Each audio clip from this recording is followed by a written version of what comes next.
Hello students. कल हमने पढ़ा था स्टार्टिंग टॉर्क।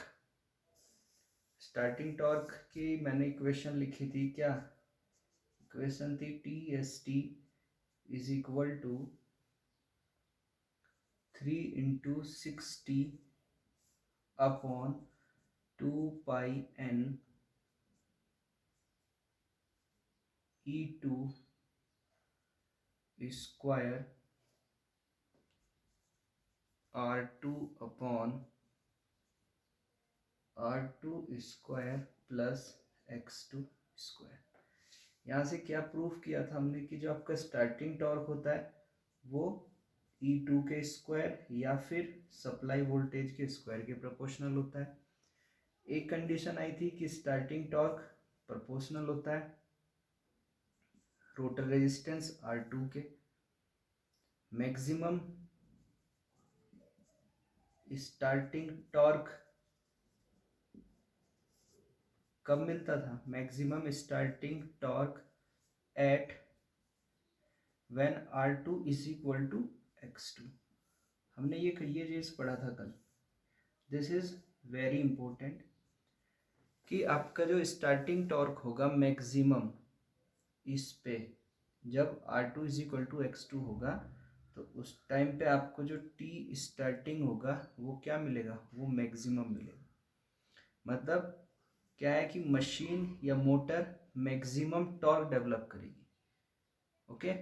इस अब मैंने बोलता ना कि स्लिप रिंग मोटर जो होता था, स्लिप रिंग में क्या करते थे? इसमें एक एक्सटर्नल रेजिस्टेंस ऐड कर देते थे। होता था नहीं, एक एक्सटर्नल रेजिस्टेंस ऐड। इससे क्या हो रहा था?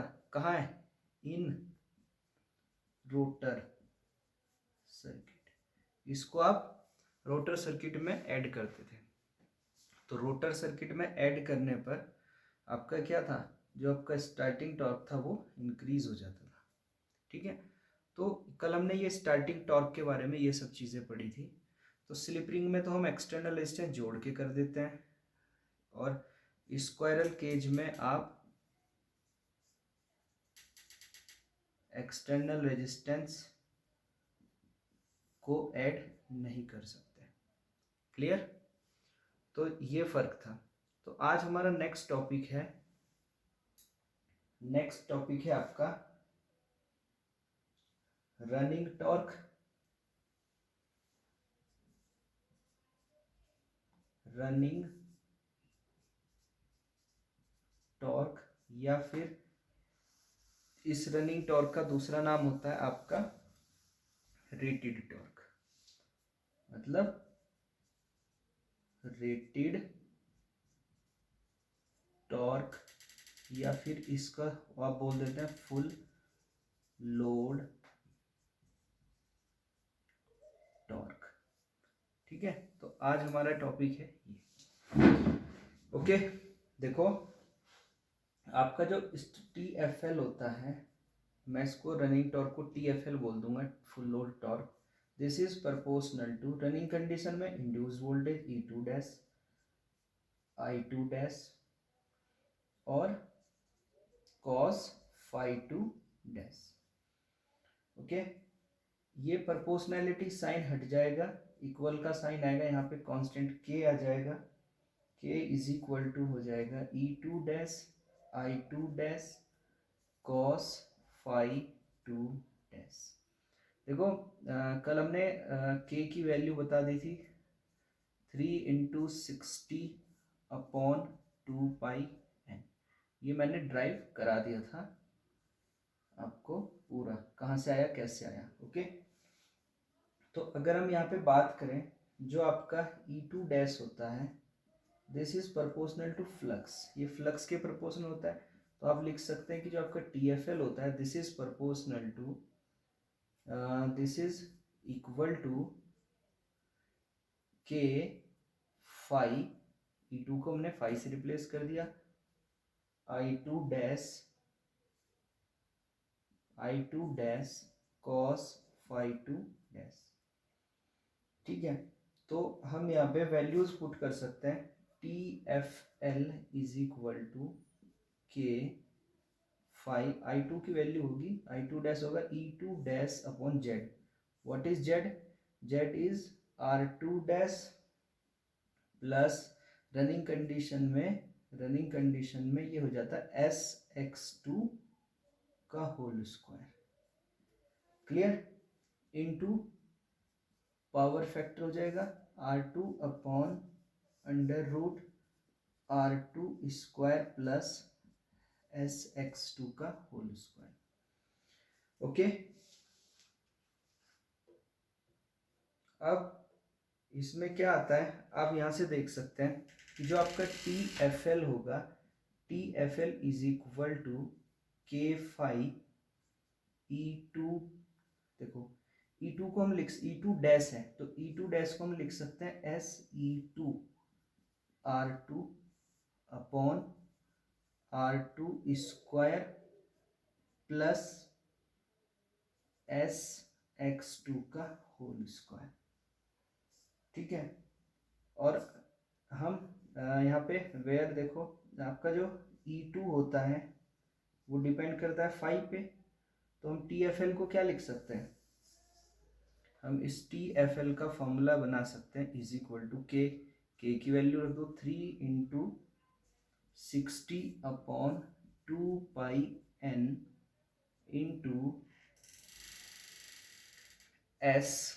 देखो ई टू की जगह पे ई टू एस फाइव की जगह ई टू रख दिया तो ये हो जाएगा S E two square upon R two square plus S X two का whole square. This is the formula of running torque. Clear? अब देखो आप बोल सकते हैं E two proportional to V which is constant. आप इसको कांस्टेंट में हटा सकते हैं तो ये क्या हो जाएगा T F L proportional to S R two upon R two square plus S X two का होल स्क्वायर. ठीक है. एट अगर हम बात करें running slip is become low, slip low होती है 2 से 5% के आसपास स्लिप होती है. तो स्लिप लो होगी तो आपकी जो टर्म होगी एस एक्स टू का whole square which is very low as compare to R two. होगा या नहीं? तो ये डिक्रीज हो जाएगा. जब स्लिप लो होगी तो पूरी टर्म डिक्रीज हो जाएगी.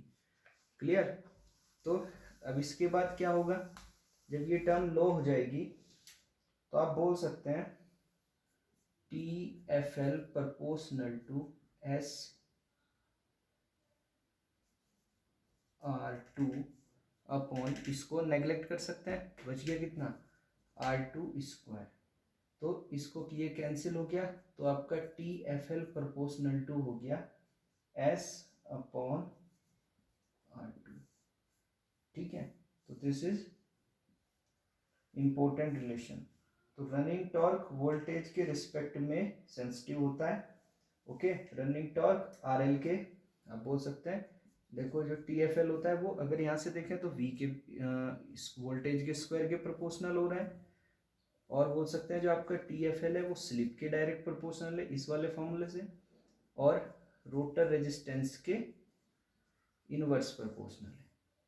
सो आप ये रिलेशन याद रखेंगे फॉर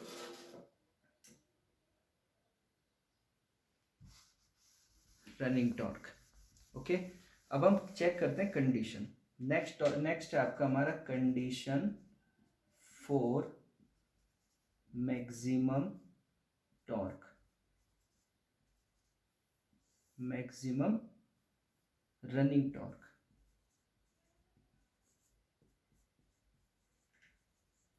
मैक्सिमम रनिंग टॉर्क देखो अभी आपके पास T F L proportional to formula आया था S R two by R two square plus S X two का होल स्क्वायर. तो फॉर मैक्सिमम टॉर्क के लिए आपको क्या करना पड़ेगा, आपको d by D R L T F L को, इस इक्वेशन को आर एल के रिस्पेक्ट में डिफ्रेंशिएट करके जीरो के इक्वल रखेंगे। ओके, जब हम इसको जीरो के इक्वल रखेंगे, इक्वेट करेंगे, मैं डायरेक्ट लिख रहा हूँ यहाँ पे, डायरेक्ट लिखने पे हमारा क्या आएगा, जो कंडीशन आएगी वो R2 इज इक्वल टू कितना आ जाएगा, SX2। Okay, so this is the, ये तो हो गई कंडीशन कि आपका जो रोटर रेजिस्टेंस है वो slip times of rotor reactance के इक्वल होना चाहिए। तो इस पे मिलेगा आपको मैक्सिमम रनिंग या फुल लोड टॉर्क। ओके, ये होगा। अब देखो आपका यहाँ से स्लिप कितनी हो जाएगी, हम इसको SFL बोलते हैं स्लिप, ये हो जाएगा R2/X2।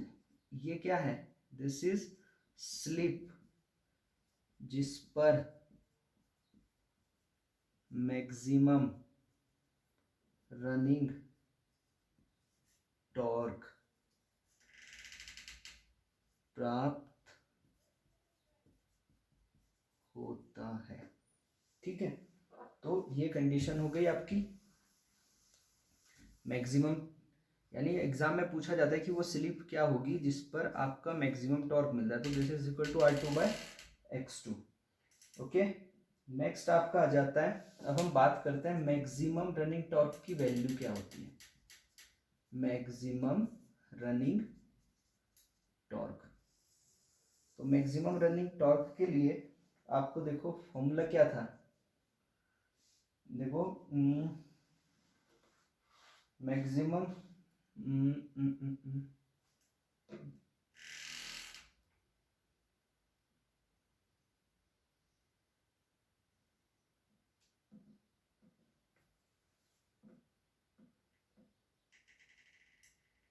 चलो मैक्सिमम पहले स्टार्टिंग टॉर्क देखते हैं। मैक्सिमम स्टार्टिंग टॉर्क की वैल्यू क्या होगी, तो TST max is equal to, देखो क्या होता था, ये होता था R2/R2² plus X2²।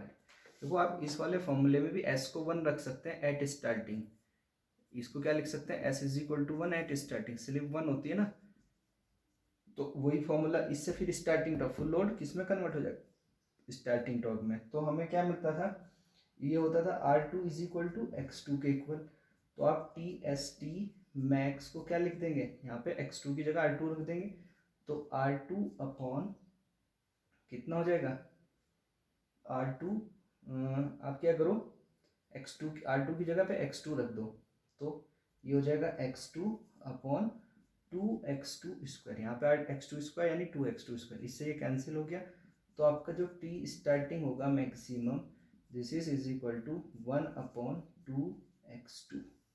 This is important formula. Okay, ये तो होगा मैक्सिमम स्टार्टिंग टॉर्क। अब हम लेते हैं full load torque. Full load torque maximum कब होगा, देखो full load maximum, full load torque की वैल्यू क्या होगी, आपको पता है ये इक्वेशन होती है, तो eight R2 is equal to SX2 क्या मिलेगा, मैक्सिमम टॉर्क मिलेगा। तो आप इसको क्या लिख सकते हैं, TFL is equal to R2 की जगह पे SX2, ये हो जाएगा S²X2² अपॉन नीचे पे यहाँ पे रख देंगे, तो ये हो जाएगा 2 टाइम्स ऑफ S²X2²। ठीक है, तो ये कैंसिल हो गया, S² से ये S² कैंसिल, तो TFL मैक्स, ये मैक्स लिख दोगे आप यहाँ पे, तो मैक्सिमम कितना हो जाएगा 1/2X2, 1/2X2। तो स्टार्टिंग टॉर्क और मैक्सिमम टॉर्क क्या होता है, दोनों बराबर होता है। तो आप बोल सकते हैं कि जो आपका स्टार्टिंग टॉर्क होता है वो भी X2 के इन्वर्सली प्रोपोर्शनल होता है, और TFL भी 1/X2 के प्रोपोर्शनल होता है, यानी स्टैंड स्टिल में जो आपका रोटर रिएक्टेंस होता है उसके इन्वर्सली प्रोपोर्शनल होता है। ठीक है, और एक चीज़ और है, अगर आप इस वाले मैक्सिमम टॉर्क को देखो, इसमें R2 कहीं पे है ही नहीं, तो आप क्या बोल सकते हैं कि जो फुल लोड टॉर्क होता है, फुल लोड टॉर्क R2 पर डिपेंड नहीं करता है। तो ये याद रखना है। तो ये रनिंग टॉर्क जो होता है आपका वो रोटर रेजिस्टेंस पे डिपेंड नहीं करता। रोटर रेजिस्टेंस पे सिर्फ कौन डिपेंड करता है? स्टार्टिंग टॉर्क डिपेंड करता है। Okay students, thank you.